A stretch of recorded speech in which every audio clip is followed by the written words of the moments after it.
Assalamualaikum warahmatullahi wabarakatuh. Alhamdulillah wassalatu wassalamu ala Rasulillah Muhammad bin Abdullah wa ala alihi wa sahbihi wa man walah wa ba'du. Nawaina ta'alluma wa ta'lim wa tadhakkura wa tadhkir wa naf'a wal intifa' wal ifada wa istifada wal hatha ala tamassuki bi kitabillah wa sunnati rasulih sallallahu alaihi wasallam wa du'a ila al-huda wa dilalata ala al-khair ibtigha' wajhillah mardatihi wa qurbihi wa thawabihi subhanahu wa ta'ala. Amin Allahumma amin. Para penonton, adik-adik yang rahmati oleh Allah Subhanahu Wa Taala, alhamdulillah hari ini kita sambung perbahasan semalam. Kalau kita ingat lagi semalam kita memperbahaskan tentang perkara yang berkaitan dengan an-najasah dan juga cara-cara untuk membersihkannya.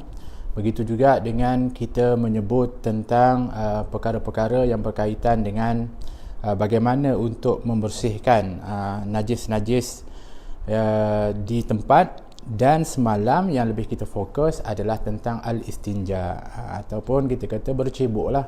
Setelah seorang itu qada hajat, buang air, baik air kecil ataupun air besar, maka diwajibkan bagi seseorang itu untuk membersihkannya. Bagaimana cara membersihkannya? Cara yang aula, yang afdal adalah menggunakan air. Tapi kalau tidak menggunakan air, dia boleh menggunakan selain air yang disebut dengan al-hajar dalam istilah fiqh. Tetapi yang hajar merujuk kepada benda atau sesuatu yang ianya adalah pepejal, bukan cecair. Ianya adalah suci, dia adalah yang boleh menghilangkan najis, bukan sesuatu yang licin. Dan juga dia mestilah ghair muhtaram, bukan sesuatu yang mulia, termasuklah makanan ataupun kertas yang ada tulisan-tulisan yang mulia. Termasuk juga tidak boleh seseorang itu berstinja kalau disebutkan dengan najis, iaitu yang dikata lawan kepada yang suci. Termasuk tak boleh berstinja dengan tulang. Ini pun saya lupa semalam nak sebut. Nabi melarang untuk beristinja dengan menggunakan kotoran haiwan najis atau dengan tulang. Sebab apa? Salah satu daripada Nabi mengatakan sesungguhnya tulang itu adalah merupakan makanan saudaramu, iaitu jin. Jin dia makan tulang, makan tulang tu. Tapi maksudnya tulang-tulang yang ada tu di alam jin adalah merupakan makanan yang oleh kerana itu sebagai satu menghormati kepada golongan jin yang juga berada pada alam mereka, maka Nabi SAW suruh kita jangan beristinja dengan menggunakan tulang.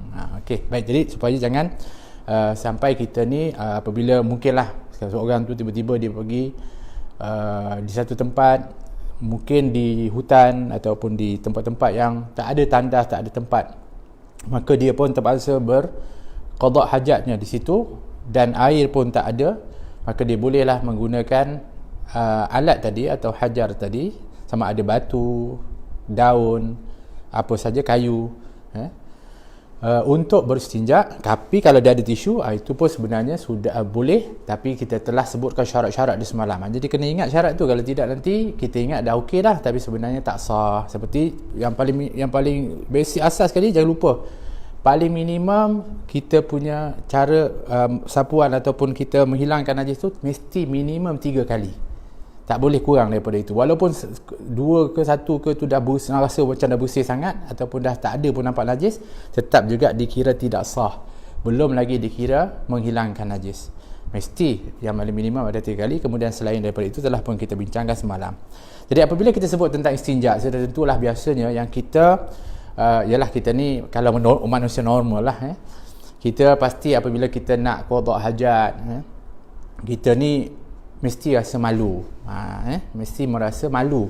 Situ manusia yang normal, yang berjalan mengikut fitrah.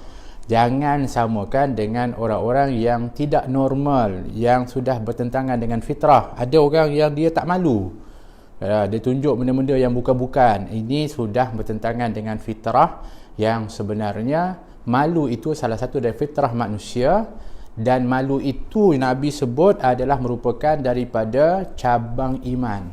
Bahkan Nabi sangat suka kepada orang yang malu. Sebagai satu tambahan, adik-adik nak tahu orang yang paling malu dan sangat dihormati dengan sebab malunya dia, iaitu Sayyiduna Uthman ibn Affan radhiyallahu anhu, yang juga digelar dengan Dhun Nurain, yang memiliki dua cahaya, kerana Sayyidina Uthman dia kahwin dengan dua anak perempuan Rasulullah setelah seorangnya meninggal.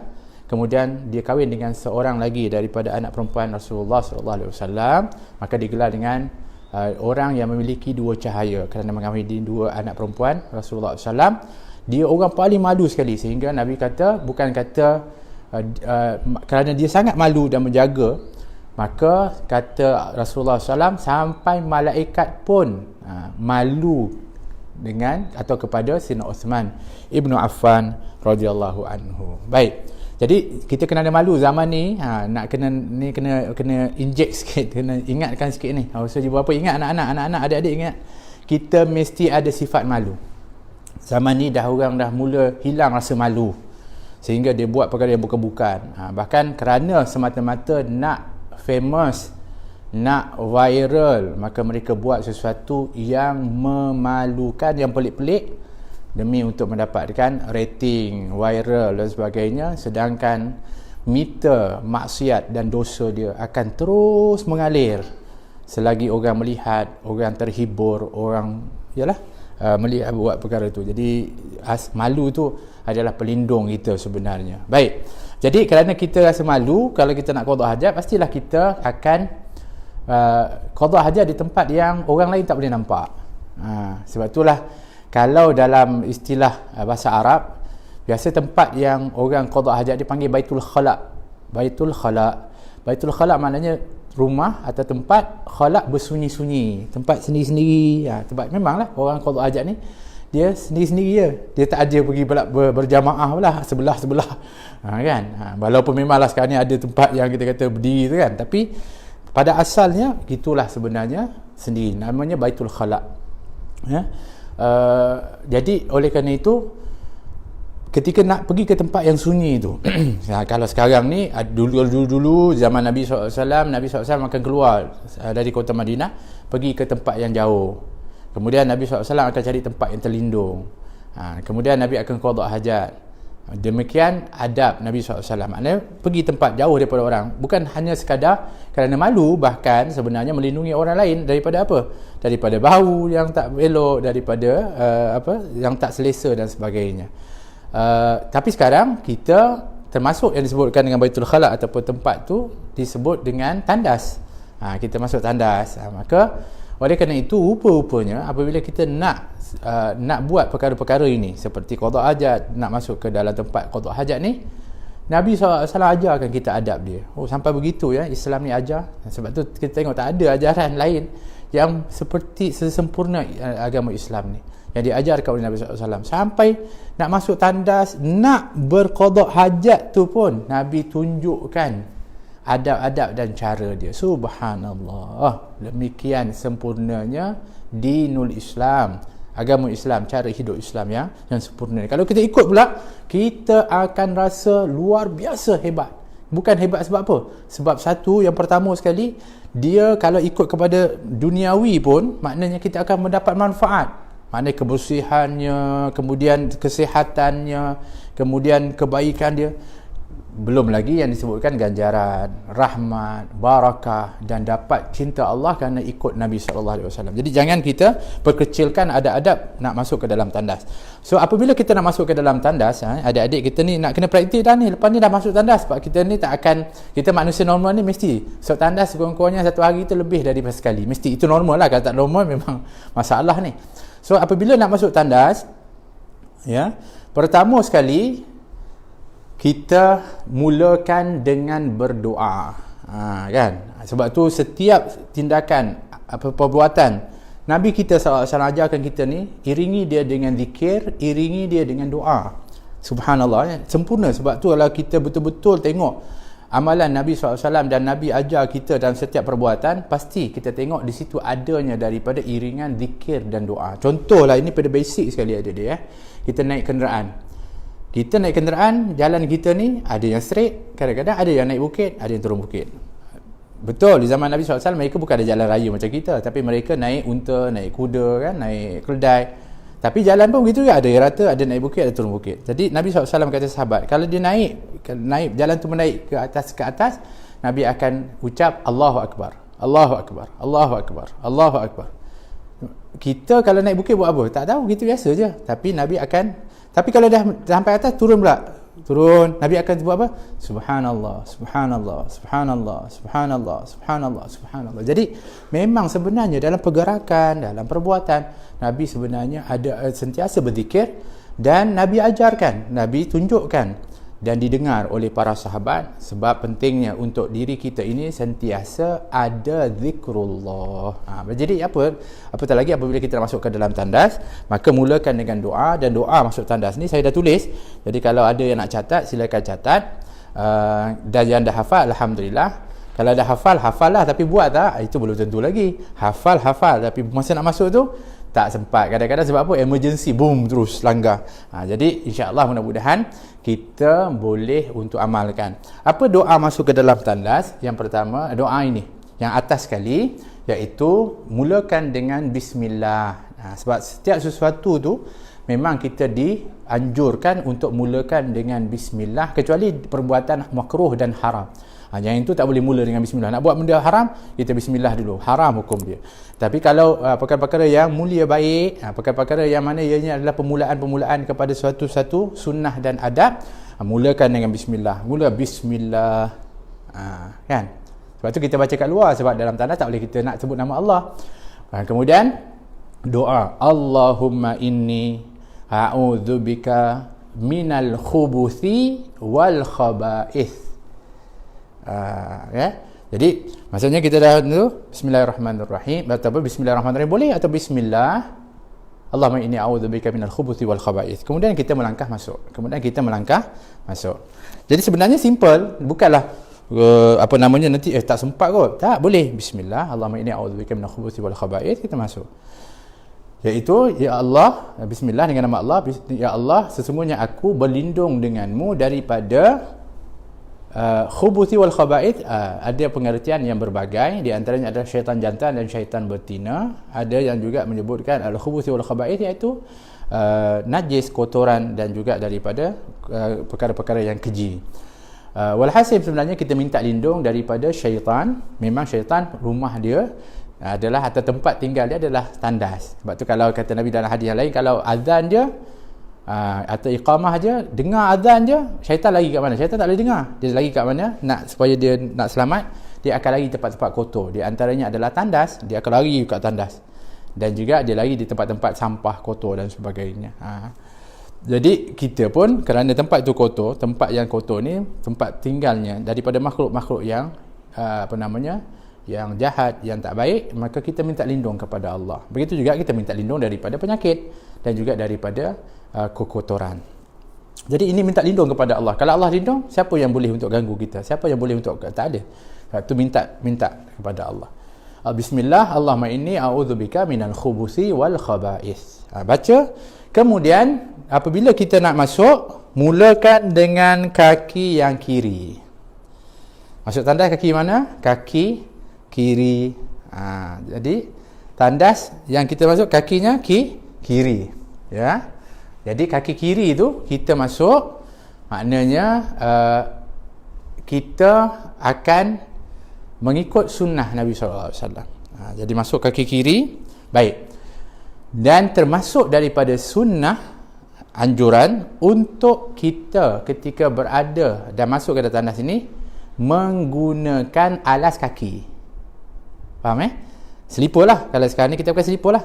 So kalau ada tandas-tandas kat rumah tu tak ada selipar, beli selipar Jepun tu, selipar yang tak kisah, yang murah-murah je, untuk supaya apabila kita berada dalam tandas, kita pakai alas kaki, bukan dengan kaki ayam. Memanglah boleh je kaki ayam, bukanlah haram pun, betul, tapi ianya tidak mengikut sunnah. Dan sebenarnya kalau mengikut kajian, memang sebenarnya mudaratnya lebih besar. Sebab sebenarnya tempat-tempat yang tandas ni memanglah pasti ada bakteria-bakteria yang akan ada di situ. Sebab tempat tu tempat yang sentiasa ada daripada najis dan kotoran. Jadi bakteria-bakteria tu yang paling senang untuk hidup di lantai lah, di bawah lah. So kaki kita yang mijak ni akan mudah untuk dihinggapi bakteria. So kalau sekarang ini masa COVID ni kita akan sibuk untuk basuh tangan, sebab kita bimbang tangan ni kita akan usik apa semua, akhirnya akan menyebabkan virus berpindah kepada tempat-tempat di anggota, khususnya masuk ke dalam badan kita. Sebab tu ada satu saya dapat WhatsApp, kerana hari ni kita sibuk basuh tangan, kaki tak basuh, kaki hitam legam. Janganlah. Sebab tu Islam ni kalau kita tengok wuduknya sendiri, tangan pun basuh, kaki pun basuh. Subhanallah, anggota-anggota penting dia basuh. Kaki tu anggota penting sebab kaki juga adalah merupakan tempat, satu, kita berjalan, kita gunakan banyak dan juga berjalan, dan dia juga adalah merupakan tempat yang akan mudah dijangkiti sesuatu, maka hendaklah dijaga dengan bersih. Gunakan slipper. Oleh kerana itu, kerana apabila kita nak pakai slipper, ni ajak pakai slipper pun ada, Nabi ajar kita, Masya Allah. Sampai nak pakai slipper kasut pun Nabi ajar adab. Ya, itu hebat. Jadi kalau kita pakai slipper, kata Nabi, kalau kamu nak pakai slipper atau kasut, mulakan memakainya dengan kaki kanan, kata Nabi. So sarungkan kaki kanan dulu, kemudian baru kaki kiri. Dan kalau kamu nak cabut, nak tanggal, masuk rumah nak tanggal, masuk masjid nak tanggal, tanggalkan kaki yang sebelah kiri dulu, slipper yang sebelah kiri dulu, baru kanan. Ya ilaha illallah, la ilaha illallah. Sampai begitu sekali detail diajar oleh Nabi. Nak pakai kaki kanan, kemudian kiri, nak buka kaki kiri, kemudian kanan. Macam mana? Ada harapan tak kita? Allah, macam kita itu pun kadang-kadang tak terbuat, sedangkan benda itu simple, tapi Nabi sebut. Pastilah Nabi kalau sebut itu wahyu daripada Allah, dan pastilah ada rahsia yang cukup luar biasa yang kadang-kadang kita sia-siakan, sedangkan itulah yang rutin selalu kita buat, tapi kita tak menepati sebagaimana yang telah diajarkan oleh Nabi. Jadi kalau kita nak dapat dua-dua sekali, kita dah baca doa, kita melangkah kaki yang kiri, so kita disuruh pakai kaki kanan dulu, pakai slipper. Maka kita pijakkan slipper yang kiri, kita pijakkan kaki kita di atas slipper, jangan sarung dulu, di atas slipper yang kiri, kemudian baru sarung yang sebelah kanan, kemudian baru sarung sebelah kiri. Masya Allah, dapat berapa sunnah dah tu. Baca doa, baca bismillah, baca doa, kaki kanan, kaki kiri, kemudian pakai kasut slipper kaki kanan dulu, baru kaki kiri. Itu dah sekian dari sunnah. Ingat, kalau kita dah mula buat sunnah-sunnah Nabi, kita akan dapat satu cahaya. Cahaya itu akan menyerangi kepada hati kita, sehingga kita ni akan terdorong untuk nak melakukan sunnah lagi dan kebaikan. Maka kita akan rasa ketenangan. Sebab apa? Sebab hidup yang paling tenang adalah hidup yang mengikut kepada sunnah-sunnah Nabi SAW. Sebab tu Nabi tenang, para sahabat duduk walaupun dalam keadaan suasana yang luar biasa, tapi ketenangan mereka itu tak dapat untuk digugat. Kerana apa? Kerana mereka mengikuti Nabi SAW. Baik, dah pakai slipper. Kemudian setelah itu, ada juga pendapat mengatakan bagus kalau kita boleh memakai sesuatu yang menutup kepala. Kan? Sesuatu yang menutup kepala. Itu juga di antara anjuran. Tapi ada yang mengatakan adakah dalil dan sebagainya, tetapi ada anjuran yang mengatakan ya bagus untuk kita ni menutup kepala. Itu juga disebut dalam Bidayatul Hidayah, di antara adab kita menutup kepala ketika mana berada di dalam tandas. Kemudian setelah itu, apabila kita selesai qada hajat, maka kita keluar daripada tandas. Kita keluar daripada tandas. Nanti ini belum adab qada hajat. Ini adab masuk tandas dan keluar tandas. Nanti qada hajat saya akan detailkan. Selesai daripada qada hajat, kita akan keluar daripada tandas. Maka keluar daripada tandas, kita akan keluar dengan kaki kanan. Kita keluar dengan kaki kanan. So macam mana pula kita kalau pakai slipper, kita kaki kanan dulu, kemudian ke kiri, buka kaki kiri dulu kanan. Jadi kerana kita nak keluar kaki kanan, sedangkan kita nak buka slipper tu kaki kiri, maka buka kaki kiri dulu dari slipper, tapi jangan langkah keluar dulu. Pijak di atas slipper yang kiri, kemudian kita tanggalkan sebelah kanan, kemudian kita pun langkahlah kaki kanan keluar daripada tandas. Kemudian setelah itu bacalah doa ini. Ini doa keluar daripada tandas. Subhanallah, masuk ada doa, keluar ada doa. Okey, doanya apa? Mulakan dengan ghufranaka. Ghufranak. Apa maksud ghufranak? Keampunanmu ya Allah yang aku harapkan. Minta ampun kepada Allah. Baik, kenapa agaknya kita ni keluar daripada tandas dan minta ampun kepada Allah? Salah satu daripadanya kata para ulama, sebab ini yang didengar oleh sahabat, disebut oleh Nabi SAW. Kerana ketika di dalam tandas, seseorang itu tak boleh melafazkan zikir. Tak boleh untuk berzikir dengan lafaz Allah, la ilaha illallah, subhanallah. Tak boleh. Sebab apa? Ini tempat itu dilarang untuk kita nak melafazkan, menyebut zikrullah dengan lisan. Tapi hadis boleh. Jadi oleh kerana tak boleh, maka kita kena minta ampun. Sebab apa? Pada waktu itu kita tak dapat untuk nak berzikir, menyebut nama Allah. Subhanallah. Kita ni jangan kata dalam tandas, kat luar tandas pun nak sebut pun berat. Sampai begitu. Tapi tak apa, kita sebut kufrana, Allah ampuni aku ya Allah. Dan juga boleh dikatakan kenapa kita minta ampun, sebab apabila kita buang najis-najis tu, kita tahu kotornya, ada bau busuknya, begitulah kita minta ampun, sebab kita tahu sebenarnya dosa-dosa yang kita buat tu sebenarnya adalah sangat kotor dan busuk, tapi cuma tak dapat dihidu oleh kita dan orang lain. Tetapi itulah sifat dosa, itulah sifat maksiat, dianya adalah kotor dan busuk, dan ianya akan menjelma baunya begitu dahsyat ketika seorang itu masuk ke dalam neraka Allah wa'iyadzubillah. Sebab tu kalau dalam neraka, orang kalau kena bakar ni, dia keluar bau busuk dari badan dia, nanah, darah, busuk betul. Sebab itulah dosa-dosa dia. Jadi minta ampun kepada Allah. Ingat busuk, ingat tak sedap tu, kita ingat dosa, maka kita keluar tandas, kita minta ampun kepada Allah. Kemudian ucapkan alhamdulillahillazi adhhaba annil adha wa afani. Alhamdulillahillazi adhhaba annil adha wa afani. Alhamdulillah, segala puji bagi Allah. Syukur kepada Allah ni. Sebab apa? Sebab dapat buang air ni nikmat. Dapat buang air ni nikmat. Jangan main-main, jangan Allah sakit perut lah, benci betul lah, berak, minta maaf, benci betul lah nak buang air. Jangan. Buang air, qada hajat adalah nikmat daripada Allah SWT. Bayangkan kalau tak boleh. Ada orang yang tak dapat untuk nak minta maaf buang air. Sehingga akhirnya kerana tak dapat buang air dengan betul, dia terpaksa tebuk kat sini, terpaksa position situ. Subhanallah. Sistem yang Allah jadikan dalam tubuh manusia ini, yang disebut dalam sistem saintifik disebut pengkumuhan ni, ini adalah sistem yang luar biasa, kerana yang menciptakan kita adalah yang maha hebat, yang maha kuasa, Allah Subhanahu wa ta'ala. Jadi kita kena syukur kalau kita dapat untuk qada hajat. Alhamdulillah. Dan lebih lagi, allazi azhaba 'anil adha. Kenapa kita bersyukur? Kerana yang telah syukur kepada Allah yang telah menghilangkan daripadaku al-adha, iaitu yang mengganggu, penyakit, kotoran dan sebagainya. Sebab apabila kita buang tu, kita bukan hanya buang kotoran, kita buang penyakit. Sebab kalau dia terkumpul dalam badan kita, dia akan jadi penyakit. So kita syukur kerana telah pun hilang daripada kita ni al-adha, iaitu kotoran dan juga yang mengganggu badan kita ni, penyakit. Wa'afani, dan memberikan afiah, memberikan kelegaan, memberikan keafiatan, kesihatan kepadaku. Alhamdulillah. Kena syukur kepada Allah. Sebab tu kita kena syukur setiap sesuatu yang Allah berikan kepada kita, jadikan dengan kita ni adalah nikmat. Walaupun kita rasa sebaliknya, kerana kita, otak kita ni terbatas memikirkan, tetapi sebenarnya besar hikmah yang telah pun dikurniakan oleh Allah Subhanahu Wa Taala. Baik. Jadi itu dah keluar masuk daripada tandas. Kalau nak tengok, boleh tengok, mungkin ada yang catat lagi. Baik. Itu kerana kita nak supaya kita senang. Sekarang ketika qada hajat. Ada adab ketika qada hajat. Seperti mana kita sebutkan tadi, pakai alas kaki, kalau boleh tutup kepala.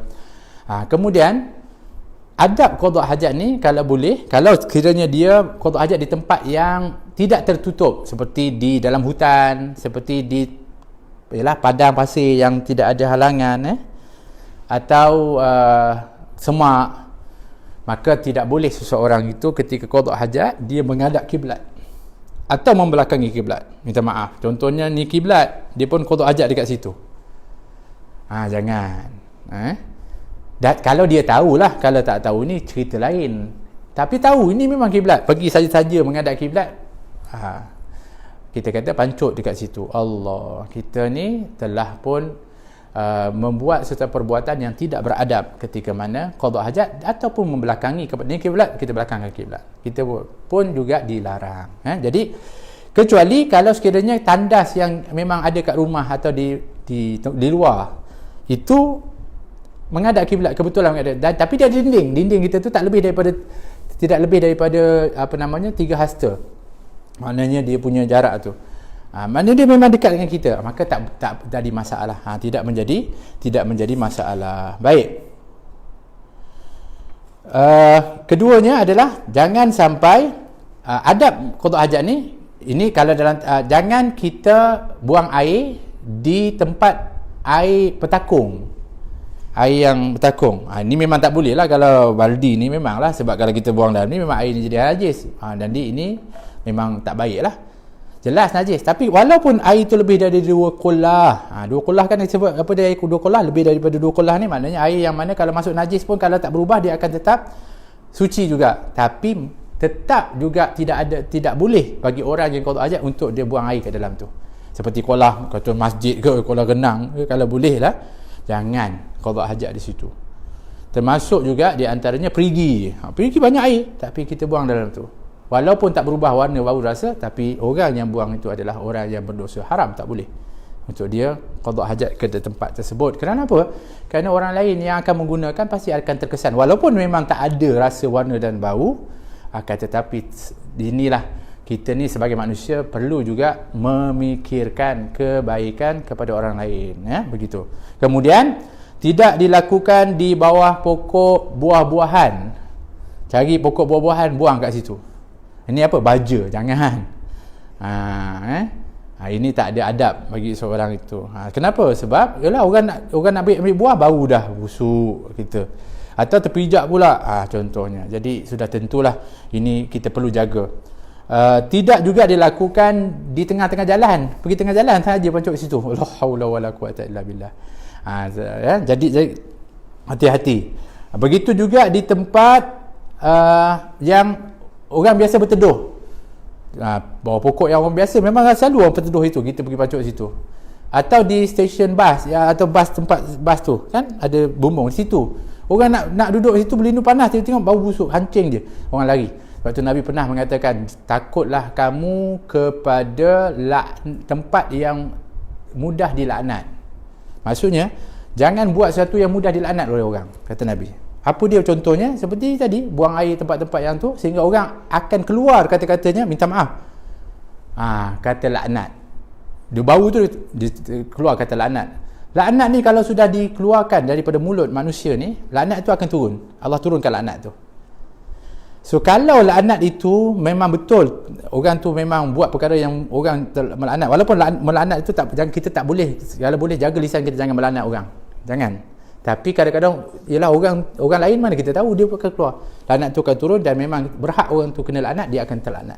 Allah takutnya laknat. Tapi kalau orang melaknat, satu orang laknat orang tu, kan dia cakap laknat engkau, contoh, nasallahu alafiyah.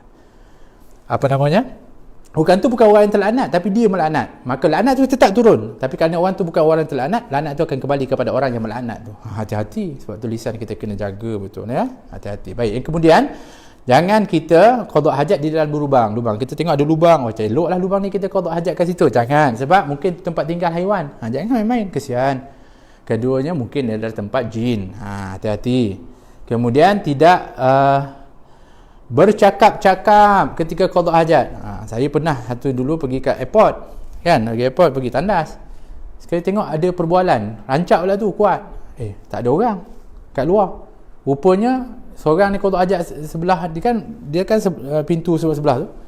Yang sebelah ni qada hajat sebelah ni, dia sembang antara dia je. Ya Allah. Kenapa? Dah tak tahu dah adab ketika mana qada hajat. Jangan bercakap-cakap. Bahkan ada pendapat mengatakan orang yang bercakap-cakap dalam tandas ni, maka kuburnya itu akan disempitkan dan dia akan duduk dalam kegelapan, iaitu tak ada cahaya di dalam kuburnya. Takut. Jangan bercakap-cakap dalam tandas. Kecuali keperluan lah, kalau memang orang tu memang emergency betul. Ni nombor ni berapa dia, ni emergency ni, bagilah tahu. Tak boleh takut, diam je. Orang tu dah teruk dah. Lain darurat lain. Ad-darurat tubihul mahdhurat. Darurat itu membolehkan sesuatu yang dilarang. Baik. Kemudian tidak menghadap bulan ataupun matahari. Kan? Sebab itu makhluk yang agung yang Allah ceritakan. Janganlah, kita kena hormat juga makhluk-makhluk Allah Subhanahu wa taala itu. Itu di antara adabnya, termasuk juga kita kena pastikan supaya ketika masuk tandas tu tak bawa benda-benda yang mulia, nama-nama Allah, tak bawa nama-nama Rasul, apa perkara yang baik, kecuali kalau terbawa kita simpan di tempat yang tak nampak, bukan dia tu. Kalau dalam telefon kita tu, hatta dalam telefon kita kan ada Al-Quran 30 juzuk kan, ada gambar orang soleh, ada zikir-zikir, simbol zikir dan sebagainya, maka boleh tak kita bawa tu? Boleh, asalkan jangan di openkan program tu. Dan janganlah kalau ada screen saver tu yang kalau dia terpancar tu nama Allah, subhanallah, yang ni kena matikan, sebab nanti orang call ke atau dia ada mesej je dia terpampang nama tu. Jadi ini seolah-olah kita menunjuk, bawa nama tu, sedangkan handphone walaupun ada dalam tu Quran, tapi tak dinyalakan, tidak dikira membawa Al-Quran ataupun membawa nama-nama yang mulia. Baik. Dan di antara adabnya juga adalah qada hajat ni adalah dengan duduk. Qada hajat ni adalah adabnya duduk. Rasulullah SAW qada hajat duduk, tidak berdiri. Memang ni kena tahu juga ni. Nanti kan ada orang kata ada ustaz cakap ada di dalam hadis jumpa. Memang hatta dalam Sahih Bukhari menyebutkan pernah Nabi SAW qada hajat, iaitu buang air kecil, berdiri. Pernah ada. Tetapi perbuatan itu difahami khususnya oleh para fuqaha dan para ulama mufassirin, menyebutkan bahawa itu hanya kerana Nabi nak menunjukkan keharusan saja, bukan sesuatu yang dibiasakan dan menjadi rutin. Tak, itulah yang Nabi buat. Lepas tu lain semuanya Nabi buat dengan penuh tertib, dengan duduk, dan diajarkan oleh Nabi SAW. Kenapa Nabi begitu? Sebab Nabi sayang kat kita. Kalau Nabi tak pernah minta maaf buang air kecil berdiri, maka jadi haram pula. Maka oleh kerana itu Nabi adalah buka sedikit ruang untuk seseorang itu, kalau dalam keadaan mungkin dia tak ada terpaksa dan juga ada tempat tu, maka boleh dia buat seperti itu, kerana hukumnya adalah harus pada keadaan-keadaan tertentu. Boleh ya. Kemudian hendaklah kalau kita qada hajat, berduduknya yang lebih baik adalah dengan jelah nak duduk ni, saya nak contohkan ni tapi tak nampak ya. Ni kaki ni kita akan duduk. Boleh nampak ke bawah ni? Agak-agak. Boleh nampak? Ni yang tolong jaga ni, boleh nampak tak? Bawah kalau duduk ni. Tak nampak ya? Dia ada cara duduk dia tu. Boleh tundukkan sikit sekejap? Orang nak tengok. Tolong tunjukkan sekejap. Jadi kalau cara yang baik sebenarnya lah seorang tu qada hajat adalah dengan dia dia memberatkan kaki yang sebelah kiri, maknanya begini, yang lutut sebelah kanannya diangkat. Begini. Ini adalah cara yang terbaik ketika seorang itu qada hajat. Bahkan oleh kerana kedudukan seperti ini, maka dia akan lebih lancar ketika qada hajat. Tapi sekarang ni dah, kita kata mencabar dah kan. Minta maaf, tandas cangkung pun dah semakin pupus. Minta maaf, betulkan balik tu, dah semakin pupus. Sekarang ni dah tandas duduk lah. Janganlah pula pergi panjat pula tandas tu sebab nanti akan mudarat. Tak apalah, duduk pun, kalaupun duduk pun boleh. Cuma itu yang kita kata, kalau ada pilihan yang terbaik, begitu. Sebab itu sebenarnya lebih melancarkan. Bahkan memang dikaji bahawa tandas duduk ni banyak kekurangan dia lah sebenarnya, kalau kita katakan. Baik, ala kulli hal, yang penting adalah ketika qada hajat duduk, kemudian ketika membersihkan qada hajat itu dengan tangan kiri, bukan tangan kanan. Jangan gunakan tangan kanan.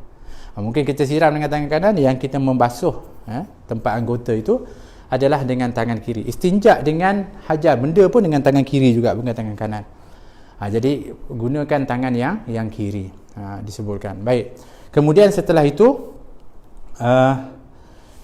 pastikan setelah selesai daripada qada hajat, dah selesai, kita disunnahkan untuk beristibrak. Istibrak ni maksudnya kita berdehem.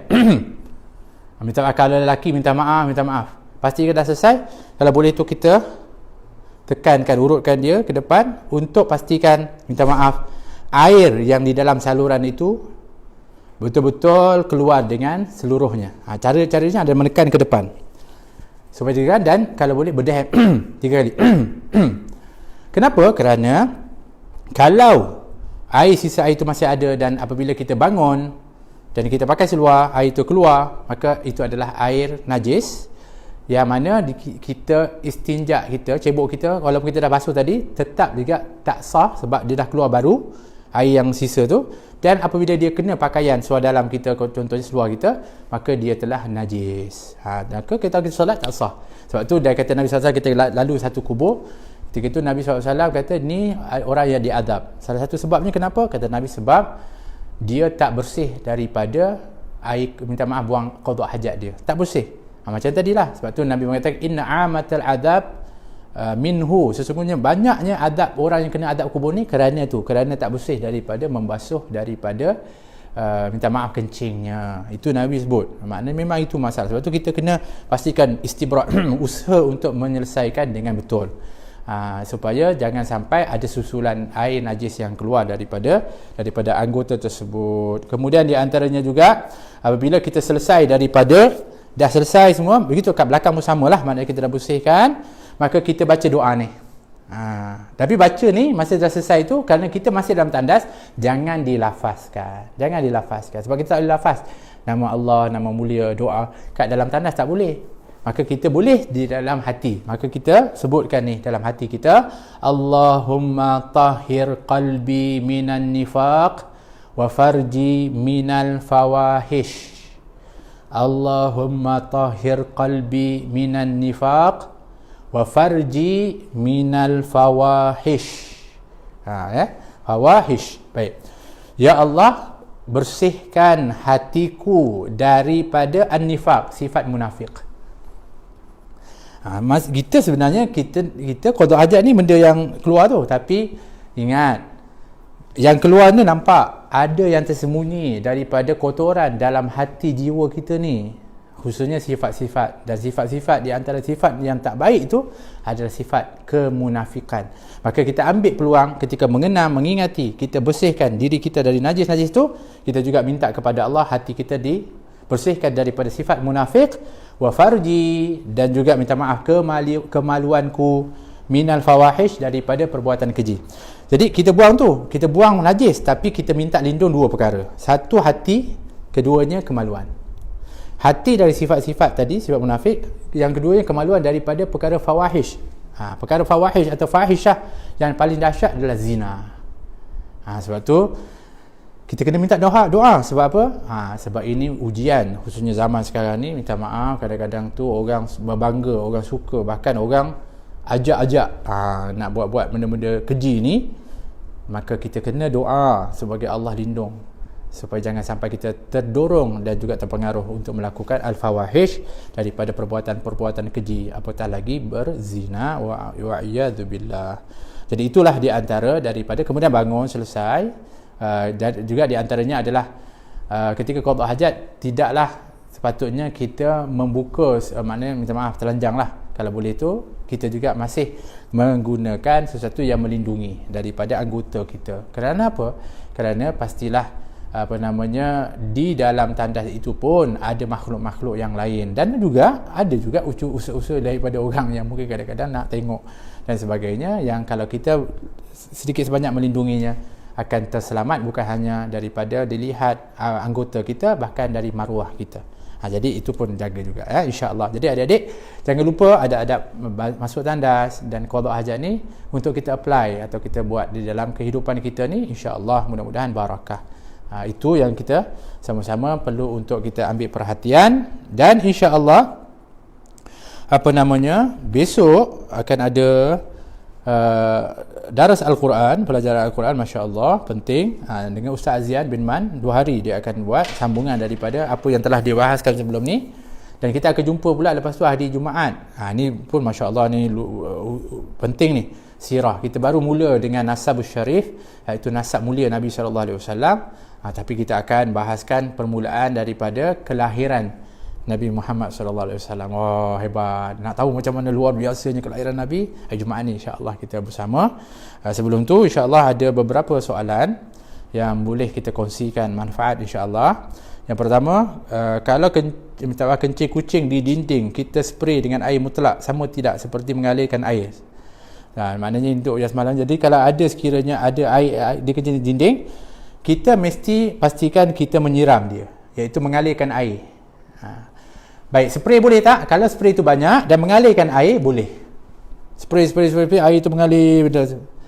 Kemudian setelah itu mengalir air itu dan hilang baunya, rasanya dan juga warna dia, maka dikira suci dia, bersih dia. Ya, itu. Yang kedua, air kencing kita lap, kemudian kita mop sebanyak 3 kali atau lebih. Adakah dikira bersih dan suci? Apa perlu saya lakukan jika kadang telah berlaku kerana kejahilan saya? Saya dah jawab semalam dalam Facebook, tapi tak apalah, saya jawab juga kat sini. Apabila kita tidak menguruskan najis itu dengan tepat dengan cara syarak, maka sebenarnya tempat itu masih bernajis. Kita katakan mesti disiram dengan air, bukan dilap dengan basahan, iaitu disapu dengan air. Air ni air tisu basah, kain basah, kita sapu je, tak boleh, tak memadai, mesti disiramkan di atasnya air. So kalau benda tu dah berlalu, tetap juga tempat itu dikira ada najis. Cuma kalau kita berpijak di situ masih kering dan kita kering, dia kering, maka kita tak najis lah. Cuma kalau kita solat di atas tu tak boleh lah kita pijak di tempat najis. Cuma tempat tu kering dan kering, maka tidak najis. Maksud tidak najis ni, dia tidaklah kita pijak tu kemudian kita berjalan tempat lain, kaki kita taklah bawa najis, sebab tempat tu kering, kita pun kering. Cuma tempat tu masih najis. Apa kita buat sekarang? Kita ambil air, kita kena pasti tempat tu, kita ambil air, kita siramkan di atasnya, kemudian kita laplah air tersebut. Kalau kita nak lagi, kita siram lagi, kita laplah air tersebut, sehingga kalau ada bau lagi, makna hilangkan baunya atau warnanya, maka sahlah ketika itu dikira tempat itu betul-betul menjadi bersih dan suci. Habib, kalau terlupa lepas tu kita solat lepas, kita ni rupanya lupa tua dah. Kalau terlupa lepas tu kita solat, lepas habis solat baru teringat belum baca doa tu, boleh ke baca selepas itu? Macam mana tu? Doa apa ya? Mungkin doa doa masuk tandas ya? Doa ni semualah. Okey. Kalau doa masuk tandas memang dah terlepas lah, sebab kita apabila nak masuk kita baca. Keluar tandas pun memang boleh kita baca, sebab bolehlah kita baca, tapi tak tepatlah pada waktu dia. Tapi tak salah pun kita baca, sebab doa ini pun boleh bawa keumuman, iaitu minta ampun dan juga syukur sebab tadi saya telah dapat nikmat, dapat buang daripada kotoran yang Allah hilangkan daripada kotoran, dan juga berikan keafiatan. Boleh baca, tapi orang yang baca sejurus keluar atau ketika keluar, itu adalah lebih tepat pada waktunya. Tapi kalau dah setelah lama kita baru baca pun boleh, insya-Allah juga dapat insya-Allah doanya, tetapi tempatnya itu tidaklah seperti mana yang lebih kuat dan lebih tepat setelah keluar daripada tandas. Begitu juga dengan doa yang di bawah ini, tak menjadi masalah. Doa ni sebenarnya hatta bila-bila kita baca pun boleh sebenarnya, sebab apa? Dia lebih umum. Boleh je, tapi kalau kita baca masa kita buat tu, sebenarnya lebih penghayatannya akan lebih, itu yang lebih power sekali. Assalamualaikum Ustaz. Waalaikumsalam. Mohon pencerahan Ustaz berkenaan mengambil wuduk di dalam bilik air yang di dalamnya ada tandas. Bolehkah kita baca niat wuduk secara lafaz jika kita tutup tandas dengan penutupnya? Baik. Kita ni tak boleh untuk melafazkan daripada lafaz-lafaz yang mulia di dalam tandas. Tapi dalam bilik air, tempat mandi boleh. Tempat bilik air ni sebenarnya dia bukan tandas, cuma kita rangkum nama dia tandas. Tapi kalau ada tandas yang dia asing, tempat mandi asing, tempat qada hajat asing, maka dalam bilik air itu boleh untuk sebut. Dalam tandas tak boleh. Tapi sekarang yang biasa kat rumah, tandas bilik air dia tu, dia ada tandas dalam tu sekali. Jadi macam mana keadaan tu? Maka tak boleh untuk dia nak sebut apabila dia tutup semua sekali. Tapi kalau dia ada pendinding di antara tandas tu, walaupun sekali, tapi ada satu dinding ataupun satu kain yang menghalang di antara tempat qada hajat tu dengan tempat wuduk dia ataupun tempat mandi dia tu, maka dia boleh lafazkan. Atau di antara fatwa daripada Johor, dulu mufti Johor dulu, Habib Alwi bin Tahir Al-Haddad, dia dan itu fatwa yang disebutkan, maknanya kalau dia buka pintu bilik air tandas tu, dia buka, nampak terbuka, maknanya dia tak tutup lah, dia bukan masa dia qada hajat, masa nak wuduk lah dia buka. Walaupun ada biji tandas kat situ dan ni tempat tu dan pintu terbuka, maka dia boleh sebut, sebab dia tidak lagi disebut dengan tandas, dia tak sebut dengan al-khala', sebab al-khala' ni bersunyi, ni tak sunyi dah, dia dah nampak keluar, dah jadi lapang. Maka dia boleh pada waktu itu untuk menyebut lafaz yang mulia, niat dan sebagainya, ya. Itu kita kata cara lah. Tapi kalau memang dia tutup pintu, kemudian ada tandas, dia pun nak ambil wuduk, maka jangan lafazkan, cukup dengan di dalam hati saja. Rukhsah qada puasa tu macam mana? Rukhsah qada puasa tu macam mana? Rukhsah, maksud rukhsah yang dibolehkan bagi orang yang dia tak dibenarkan untuk tidak berpuasa. Dalam Quran Allah sebutkan, iaitu orang yang sakit ini yang boleh mendatangkan kemudaratan kepada dirinya kalau dia puasa, dan ini mesti disahkan oleh orang yang berautoriti lah, atau dia sendiri memang tahu kalau dia buat tu mudarat diri dia, maka dia boleh fa'iddatu min ayyamin ukhra, dia boleh ulang qada pada hari bulan yang lain. Yang keduanya adalah kalau dia musafir. Kalau dia bermusafir, musafir ni adalah lebih daripada 2 marhalah, maka dia diberikan rukhsah untuk berbuka. Wa 'alal ladzina disebutkan apa? Wa man kana minkum maridan aw 'ala safarin fa iddatu min ayyamin ukhra. Bagi kamu yang kalau sakit yang boleh mudarat dan musafir lebih dari 2 marhalah, maka dia boleh untuk tidak berpuasa dan digantikan pada hari yang lain. Cuma dalam bab musafir ni nanti kita akan masuk nanti insya-Allah pembahasan puasa. Cuma tak apalah, kita sebut hendaklah syaratnya dalam mazhab Syafi'i, musafirnya itu dimulakan sebelum fajar. Maksudnya dia nak pergi satu tempat, dia musafir geraknya sebelum subuh. Maka ketika dia dalam keadaan musafir tu, dia pun berbuka, dia tak puasa kat masa tu, boleh. Tapi kalau dia bermusafir, maknanya bergerak untuk meninggalkan tempat dia tu selepas subuh, selepas dah mula berpuasa, baru dia bergerak nak pergi 2 marhalah, dia tak boleh, tak layak untuk mendapatkan rukhsah tersebut. Ini perlu untuk difahami, sebab dia yang memilih keadaan itu. Baik.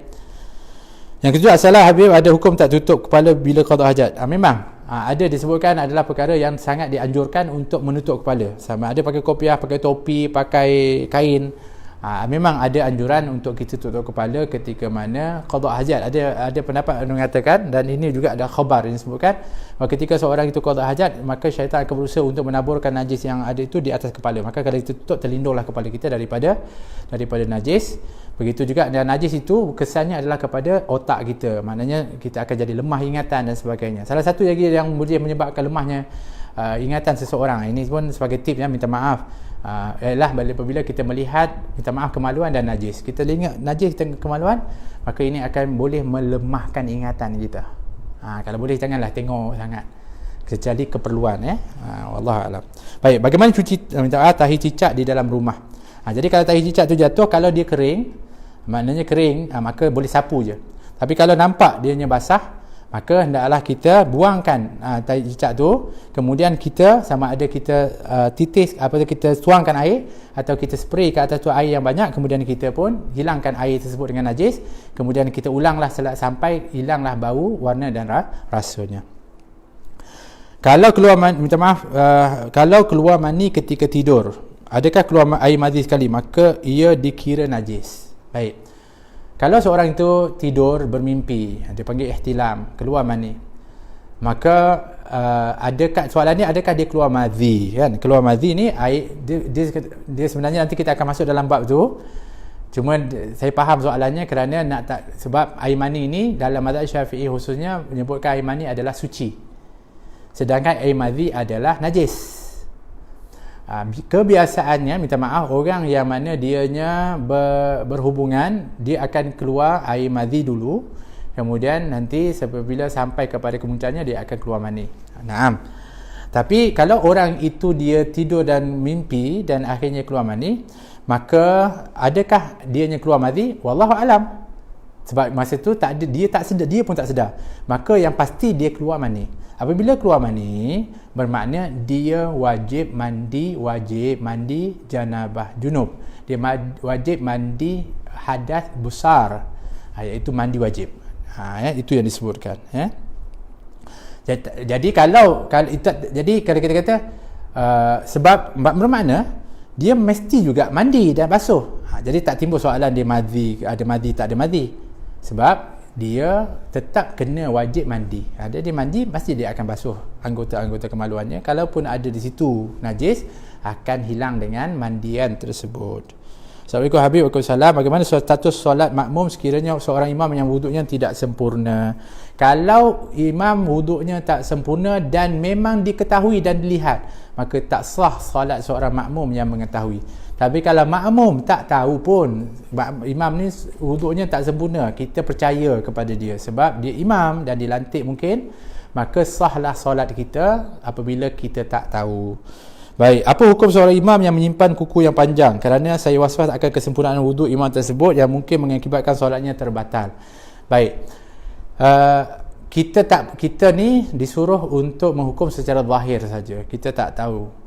Kukunya panjang tapi kita tengok bersih, dan kita kuat, kita patutnya kena menyangka bahawa dia wuduk tu sempurna, di bawah kukunya juga dibasuh. Kalau kita ragu dan kita rasa ini dan kukunya hitam pula tu, ada apa semua yang tak, kita tengok memang ada menghalang, maka kita jangan jadikan dia imam. Itu pilihan kita sebab makmum ni boleh memilih. Jadi kita boleh untuk memilih. Imam tu kalau kita tengok memang dia minta maaf tak sempurna dan sebagainya, kita tak boleh untuk tidak berimamkan kepada dia, tidak menjadi masalah. Jangan paksakan kalau benda tu tak sempurna kita nak buat juga. Sebab apa? Kita perlu tapi tidak boleh judge. Ini kita kena faham. Kita diajak untuk husnuzan, bersangka baik. Tetapi apabila ada bukti-bukti dan sesuatu yang boleh dilihat dengan pasti, maka itu adalah kita mengambil tindakan yang benar. Baik. Bolehkah Habib kongsikan doa-doa ketika ambil wudu pada setiap anggota wudu? Anda cara next session dan lebih waktu. InsyaAllah InsyaAllah janganlah marah. Kan? Ni kita tengah ni. Kita insya-Allah akan masuk dalam bab wuduk insya-Allah. Lepas ni insya-Allah nanti kita akan bahaskan tentang perkara ni.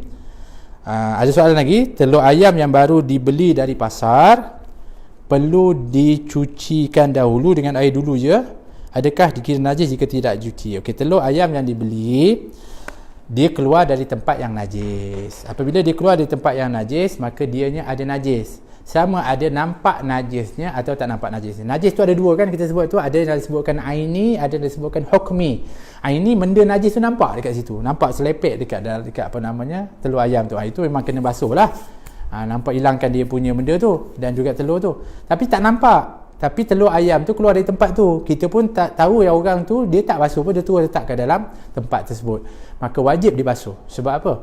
Sebab dia masih ada najis. Najis hukmi dipanggil. Basuh sebab apa? Bukanlah telur dalam tu najis, kulitnya kita tak makan, betul. Tapi kalau kita pecahkan dan telur tu dia pecah dan terkena kulit tersebut, maka telur tadi yang kena kulit tu jatuh ke dalam kuali kita, jadi najis. Atau kulit tu ada yang tersepih masuk juga, tak basuh pun akan jadi najis. Itu yang kita bimbang. Maka apabila jadi najis, makanan tu jadi najis, kita makan najis. Jadi itu yang kita perlu ambil perhatian. InsyaAllah pada minggu depan kita akan mulakan dalam bab perbahasan tentang wudu. InsyaAllah penting ya. Jadi ini harap boleh ajak lagi kawan-kawan, adik-adik kita semua. Maksudnya nak dekat cuti sekolah ni dah tak ada banyak aktiviti sekolah sangat dah. Yang ini dia penting ni untuk kita nak ambil lah masa sikit, berilah masa sikit pada petang-petang macam ni sikit-sikit InsyaAllah untuk dapat ilmu.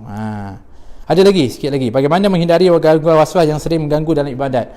Nak hilangkan waswas ni, yang pertama sekali adalah amalkan daripada surah An-Nas. Bismillahirrahmanirrahim. Qul a'udzu birabbin nas, malikin nas. Selalu amalkan. Kalau boleh sebelum buat ibadat tu kita baca yang tu. Di antara juga Rabbi a'udzubika min hamadzati syayatin wa a'udzubika rabbi ayyadhurun. InsyaAllah saya tulis nanti insyaAllah. Sebab ni masa. Itu pun kita boleh amalkan. Rabbi a'udzubika min hamadzati syayatin wa a'udzubika rabbi ayyadhurun. Ya Allah, aku minta lindung daripada hamadzati syayatin, daripada tipu daya jahatnya syaitan, dan daripada kehadirannya, daripada hembusan syaitan, dan daripada kehadirannya bersama dengan aku ini. Tak nak, ya Allah, jauhkan. Itu pun antara. Dan juga biasakan diri kita supaya jangan ada mudah was-was, yakinkan. Sebab apa? Sebab benda yang yakin itu yang kita nampak, yang was-was ni kita tak nampak. So jangan kita percaya benda yang kita tak nampak. Baik. Terima kasih. Cuma nak tahu tempat tidur dia tu dikira ada najis ke? Sambungan ada soalan pasal air mani keluar. Baik, gitu. Yang tempat keluar air mani tak najis. Maka sebab ini ada dalilnya, Nabi SAW disebutkan ketika mana ada sisa-sisa, kata Aisyah radhiyallahu anha, kesan air mani yang mulia Nabi SAW pada waktu itu hanya sekadar Allahumma salli ala sayyidina Muhammad, dikikis dari tempat tersebut, menunjukkan air mani itu adalah suci. Itu juga dalil yang diambil oleh Imam Syafi'i. Cuma ialah kita ni kalau kita tak selesa, kita basuhlah. Kalau tidak, biasanya adalah tetap masih lagi dalam keadaan suci. Apa hukum Habib sekiranya kita berimam dengan imam yang minta maaf kencing berdiri sejak tak sempurna? Itu kalau kita pasti macam itu, kita jangan jadikan dia imam. Sebab apa? Maknanya dibimbangi dia masih lagi dalam keadaan tak sempurna beristinja.